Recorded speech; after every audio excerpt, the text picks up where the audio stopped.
మన వంటింట్లో ఇలాంటి చెక్క సామానం వాడుతూ ఉంటాం కదండీ. గరిటెలు, పప్పు గుత్తులు, చపాతీలు చేసుకునేవి ఇలాంటివన్నీ మనం ఎలా మెయింటైన్ చేయాలో చూద్దాం. ముందుగా వీటిని ఎప్పుడూ వాటర్‌తో వాష్ చేయకూడదండి. ఒకవేళ వాష్ చేసినా వాటికున్న మురికి తొందరగా పోదు. కాబట్టి ఇలా ఏదైనా ఒక నైఫ్ తీసుకొని దాంతో మీరు పైనున్నదంతా పైపైన అలా నార్మల్‌గా తీసేస్తే గనక చక్కగా దాని మీద ఉన్న డస్ట్ అంతా పోతుంది. తర్వాత ఏదైనా కుకింగ్ ఆయిల్, మీరు ఏ కుకింగ్ ఆయిల్ తీసుకున్నా పర్వాలేదు.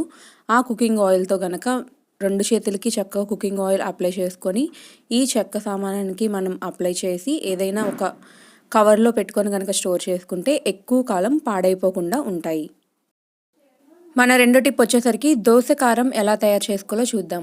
ముందుగా ఏదైనా ఒక పాన్ తీసుకొని అందులో ఒక టేబుల్ స్పూన్ ఆయిల్ వేసుకొని కాస్త ఆవాలు, కాస్త జీలకర్ర, మినపప్పు, శనగపప్పు, కరివేపాకు, ఎండుమిర్చి ఇవన్నీ వేసుకొని ఫ్రై చేసుకున్నాక అందులో ఉల్లిపాయలు, కాస్త పసుపు కూడా వేసుకొని వేయించుకోవాలి. ఉల్లిపాయలు మరీ ఎక్కువగా వేగాల్సిన అవసరం లేదండి. లైట్‌గా ఫ్రై అయితే సరిపోతుంది. తర్వాత దాన్ని మొత్తాన్ని చల్లారనివ్వాలి.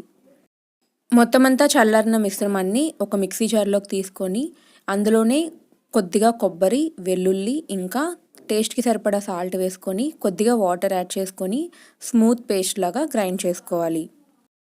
తర్వాత పెనం హీట్ అయ్యాక అందులో దోస బ్యాటర్ వేసుకొని చక్కగా దోస వేసుకొని దానిపైన గనక మనం ఇప్పుడు గ్రైండ్ చేసి పెట్టుకున్న ఈ కారం వేసుకొని మనం గనక దోస తిన్నట్టయితే నిజంగా చాలా టేస్టీగా ఉంటుంది. ఒకసారి ట్రై చేసి చూడండి. మన మూడో టిప్ వచ్చేసరికి మనం ఫ్రైలు చేసుకున్న, కర్రీలు చేసుకున్న ఒక్కొక్కసారి అడుగంటుతూ ఉంటుంది కదండీ. కింద మాడిపోతూ ఉంటుంది. అలాంటప్పుడు గనక మీరు ఇలా 2, 3 ఐస్ క్యూబులు వేసుకున్నట్టయితే కూర అడుగంటకుండా చక్కగా ఫ్రై అవుతుంది.